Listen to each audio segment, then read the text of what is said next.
नमस्कार दोस्तों, मैं हूं अर्जुन। आप सुन रहे हॉरर कहानी, वो भी मेरी जुबानी। तो दोस्तों, आज मैं आप लोगों के लिए एक बहुत ही डरावनी कहानी लेकर आया हूं। तो दोस्तों, कहानी शुरू करने से पहले मुझे आपसे एक छोटी सी रिक्वेस्ट है कि अगर आप लोग मेरे चैनल पर नए हैं तो मेरे चैनल को सब्सक्राइब करें और मेरे वीडियो को लाइक करें। तो चलिए दोस्तों, बिना समय बर्बाद किए कहानी शुरू करते हैं। अंधेरी रात थी, चांद बादलों के पीछे छिपा हुआ था और हवा में अजीब सी ठंडक थी। ये वही हाईवे था जहां लोग रात में जाने से डरते थे।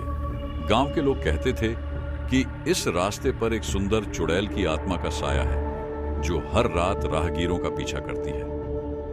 पर एक असाधारण प्रेम कहानी इस डरावनी घटना में छिपी हुई थी जो सिर्फ कुछ ही लोगों को मालूम थी। राहुल, एक नौजवान और बेफिक्र ट्रक ड्राइवर, अपने ट्रक के साथ इस सुनसान रास्ते पर तेजी से बढ़ रहा था।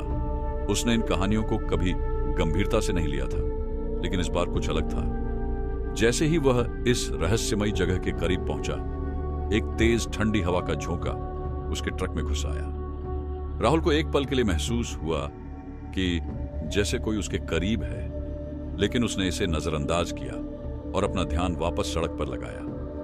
कुछ दूरी पर उसे सड़क के किनारे एक सफेद साड़ी में लिपटी एक खूबसूरत लड़की दिखी जो उसे हाथ देकर रुकने का इशारा कर रही थी।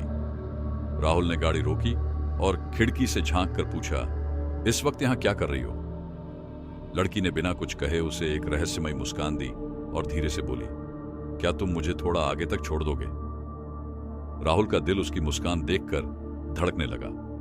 उसे समझ नहीं आ रहा था कि क्या करे, लेकिन किसी अनजानी शक्ति के प्रभाव में वह राजी हो गया। उसने लड़की को गाड़ी में बिठा लिया और गाड़ी आगे बढ़ाई। लड़की ने अपने लंबे बालों को सहेजते हुए राहुल को धन्यवाद दिया। रास्ते में दोनों में बातचीत होने लगी और राहुल को लगा कि वह किसी बहुत पुराने परिचित से बात कर रहा हो। उसने उससे उसका नाम पूछा तो उसने हल्की हंसी में कहा, मुझे लोग सुनैना कहते हैं। राहुल का दिल सुनैना का नाम सुनते ही तेजी से धड़कने लगा। वह महसूस कर सकता था कि यह कोई साधारण मुलाकात नहीं है, लेकिन फिर भी उसने बातों को हल्का रखने की कोशिश की। धीरे धीरे दोनों एक दूसरे के बारे में बातें करने लगे। राहुल को लगने लगा कि वह सुनैना की ओर आकर्षित हो रहा है, मानो उसकी खूबसूरती और बातों ने उसे पूरी तरह से मोह लिया हो। रास्ते में अचानक से गाड़ी रुक गई। राहुल ने देखा कि गाड़ी में अचानक से खराबी आ गई है। वह गाड़ी से उतरकर उसकी मरम्मत करने लगा, लेकिन तभी उसे पीछे से सुनैना की आवाज सुनाई दी, राहुल, मुझे कुछ बताना है। राहुल ने सिर उठाया और देखा कि सुनैना की आंखों में गहरा दुख था। उसने धीरे से कहा, राहुल, मैं इस दुनिया की नहीं हूं। मेरी आत्मा इस हाईवे पर वर्षों से भटक रही है। राहुल के हाथ कांपने लगे।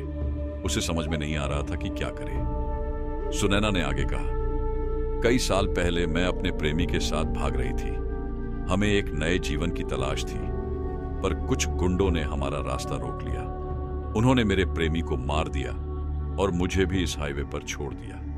मेरी आत्मा आज भी उस अधूरे प्रेम की तलाश में है। राहुल की आंखों में आंसू आ गए। वो समझ नहीं पा रहा था कि यह सब क्या हो रहा है। सुनैना ने अपनी कहानी खत्म की और कहा, मुझे उस व्यक्ति की तलाश है जो मेरी आत्मा को शांति दे सके। क्या तुम मेरे अधूरे प्रेम को पूरा करने में मेरी मदद करोगे? राहुल के पास कोई विकल्प नहीं था। उसने हिम्मत जुटाकर कहा, हां, मैं तुम्हारी मदद करूंगा। सुनैना ने राहुल को अपने साथ चलने के लिए कहा। उसने बताया कि शांति पाने के लिए उसे उसी जगह जाना होगा जहां उसकी मौत हुई थी। राहुल ने उसकी बात मान ली और वे दोनों उसी खौफनाक जगह पर पहुंचे। वहां सुनैना ने अपने प्रेमी की यादों को साकार किया और अपनी आंखें बंद कर लीं। अचानक एक तेज रोशनी फैल गई और राहुल ने देखा कि सुनैना धीरे धीरे गायब हो रही है। उसके चेहरे पर शांति थी, मानो उसे अपने अधूरे प्रेम की मंजिल मिल गई हो। लेकिन जैसे ही सुनैना गायब होने लगी, उसने राहुल की ओर देखा और हल्के से मुस्कुराते हुए कहा, शायद हम फिर कभी मिलेंगे, किसी दूसरी जिंदगी में। और वह रोशनी में लीन हो गई। राहुल एक पल के लिए स्तब्ध खड़ा रहा। उसकी आंखों में आंसू थे, लेकिन साथ ही उसे अपने अंदर एक अजीब सी शांति महसूस हो रही थी। उसने अपना ट्रक स्टार्ट किया और आगे बढ़ गया, लेकिन उसके दिल में हमेशा के लिए सुनैना की यादें और उसकी अधूरी प्रेम कहानी बस गई। राहुल को अपनी जिंदगी में कई अनुभव हुए, लेकिन यह अनुभव उसे हमेशा के लिए याद रह गया। उसने अपने अधूरे प्रेम को पूरा करने के लिए उस आत्मा को शांति दी थी। तो दोस्तों, अपनी राय देना ना भूलें। मैं फिर लौटूंगा ऐसी ही कहानी के साथ। तब तक अपना ख्याल रखें। धन्यवाद।